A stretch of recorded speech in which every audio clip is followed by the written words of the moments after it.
Welcome to my updated 2020 guide for the Moment Pro camera app, and that starts right now. Hey guys, Ryan here, and thank you so much for joining me today. This channel is all about learning and growing as a filmmaker. So if you would please give this video a thumbs up, and please consider subscribing if you haven't already, and let's become better filmmakers together. You know, one of the most popular apps for mobile filmmaking is the Pro Camera app by Moment. That's right, the same company that's responsible for some of the most popular lenses and accessories for mobile filmmaking and photography have their own app. And it's been a while since we've taken a look at the app, so I thought today we would revisit the app at its current version, which as of today it's sitting at 4.0.9. And we're just going to see what the app is capable of, and I'm just going to show you guys the best way to use the app to get the most out of it when it comes to mobile filmmaking. But before we get started, if you are a filmmaker or video creator and you're looking for an awesome library of royalty-free music and sound effects, Epidemic Sound has you covered. I'm currently using Epidemic Sound to create the soundscape for my new film project, The Worst of Fears. And I'm really excited about the options and possibilities that Epidemic gives me as it pertains to sound effects and music tracks. Okay guys, so without wasting any more time, let's dive into the Pro Camera app by Moment.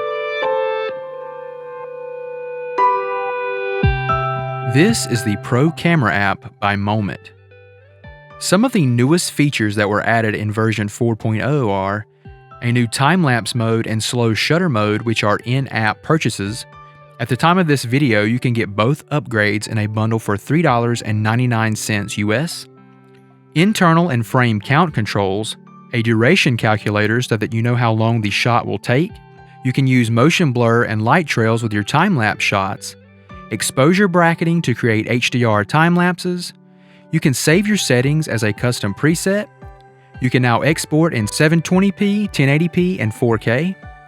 Export individual frames including 12 megapixel RAW photos, the ability to select your bitrate, a new horizon leveler, and the ability to change your Pro Camera icon. When you first open up the app, you'll have to allow the app to access your photos, video, and microphone through a few permission pop-ups. Once that's done, we're ready to start shooting. First, we'll take a look at the app's interface and features. Let's detail each part of the interface starting on the left side of the viewfinder, assuming we are holding the phone horizontally. In the bottom left, we have the flash and light control.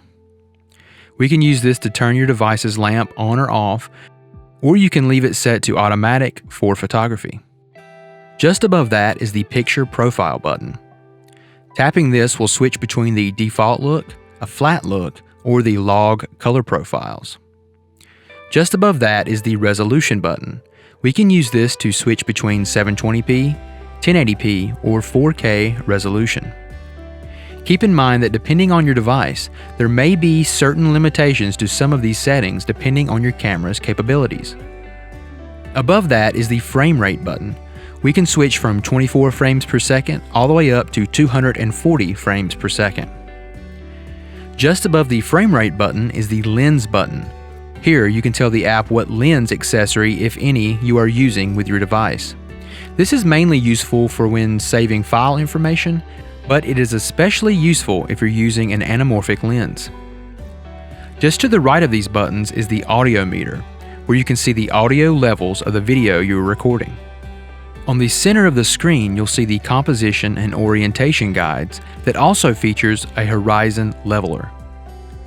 Tapping the screen will bring up a focus and exposure ring that you can drag around to focus on different parts of the image. You can also tap the screen with 2 fingers or double tap to separate the focus and exposure rings and adjust them on the image separately. Just double tap again to merge the rings back together. At the bottom right of the viewfinder, you'll see the live waveform monitor and histogram. Just tap this window to switch between the 2 monitors. These monitors will help you monitor color, balance, brightness, and exposure across your image in real time. At the top right of the viewfinder window, You'll see a button to switch between the rear and front facing cameras, and a tab to increase the zoom level. One thing to note is that the arrangement of certain options and guides will change if you rotate your device in different directions. Now let's take a look at the toolbar. The toolbar options are on the far right, and the scroll bar to the left of that lets you control whichever tool option you have selected.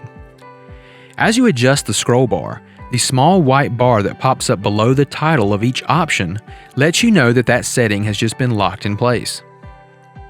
Just double tap the option again to unlock the setting. You can adjust the shutter speed here to fast or slow. You can adjust the ISO. Lower ISO means less noise, but you may need to use a higher ISO to achieve a good image in low light. You can also adjust the exposure here as well. The EV setting is kind of a blend between ISO and shutter speed. It's basically a default and simple way to adjust the image by using just one simple setting.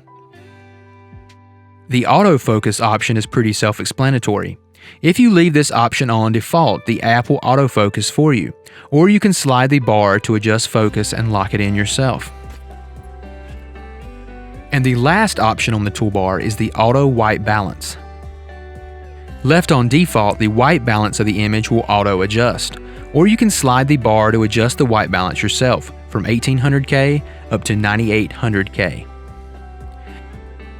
That's it for the toolbar. To the right of the toolbar, we see the rest of our on-screen buttons. Starting at the top, we see the mode button. This will allow us to switch between photo mode, video mode, and the optional slow shutter and time-lapse modes if you've purchased them. Below that is the presets menu. The default presets included are a preset for cinematic video, a raw photo burst setting, a preset for slow motion video, and a preset for capturing bulb light trails. You can also create and name your own presets here. Just click Create New Preset at the bottom, adjust your settings on the list, create a name, and you're all set. You can also arrange the presets in the order you'd like by clicking the Edit button at the top right of the preset menu. Of course, the next big red button is the Record button. Just press to stop and start recording video. Below that is the Settings menu for the app. Here you can adjust your guides, attach Bluetooth devices, change the app's icon, turn on and off focus peaking, histograms, highlight and shadow clipping. For video settings, we can change our video format, turn on stabilization. You can set your frame rate mode and the bitrate. You can also turn off and on the monitors for the histograms, waveforms, and audio levels. Another useful option here is to turn on whether or not the app will automatically apply a de-squeeze to save files that are recorded with the anamorphic lens. And the last option on the video mode screen is the camera roll. Here you will find all of the picture and video files saved to your device. Just click the camera in the top right corner to return to the previous screen. That pretty much covers all of the features and options as it pertains to video, but I would like to go over how to shoot a time-lapse with the app as well, as time-lapses are a great feature for video production. Click the Mode button on the far right menu and select the time-lapse option. You'll notice that the layout of the screen will change a little bit. The FPS and picture profile options will be replaced with a picture file type and an effect option. You will also see the time-lapse controls appear at the top of the screen. Here you can use the scroll wheel to set the intervals in seconds. This will determine how often you want to take a photo during the time-lapse. You can set the total number of frames you would like to capture, which will then change the capture length. Once you have your device set up in place and your time-lapse settings where you want them, just hit the record button and the app will start the time-lapse process. Just come back when it's finished. To capture great cinematic footage with the app, I would suggest going into the preset menu and selecting the cinematic video preset. This will load settings best suited for capturing cinematic videos. You'll see that the preset loads up a frame rate of 24 FPS, 4K resolution, and a flat color profile. This flat color profile will give you better control of your image in post. To set your app up for the best settings for super slow motion video, load up the slow motion preset. This will set us up at 240 FPS, a 1080p resolution, and a flat color profile. Don't forget that while you're recording video to hold your phone horizontally for that cinematic widescreen look. And remember that you're going to be shooting your footage in a flat color profile, which means the colors will look a little flat, hence the name, and washed out.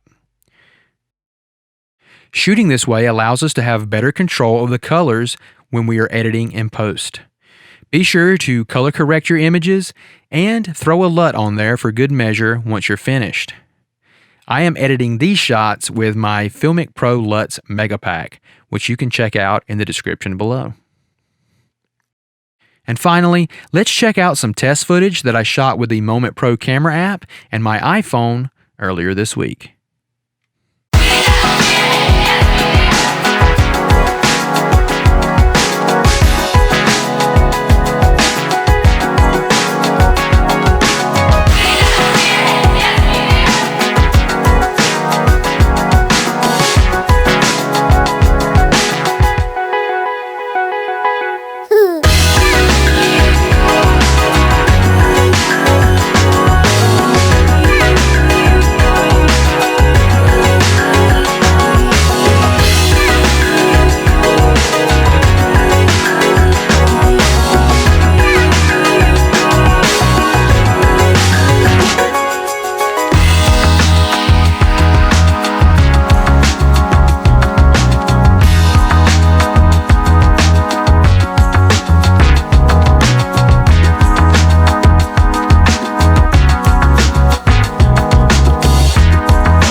And there you have it, guys. Just about everything you need to know to start creating awesome films with your iPhone and the Pro Camera app by Moment. If you guys have any questions or concerns about anything covered in this video, please be sure to post them in the comments below, and either me or one of our other awesome viewers will try to help you out to the best of our ability. I hope you found this video very beneficial, and if you did, please give it a thumbs up and please consider subscribing if you haven't already.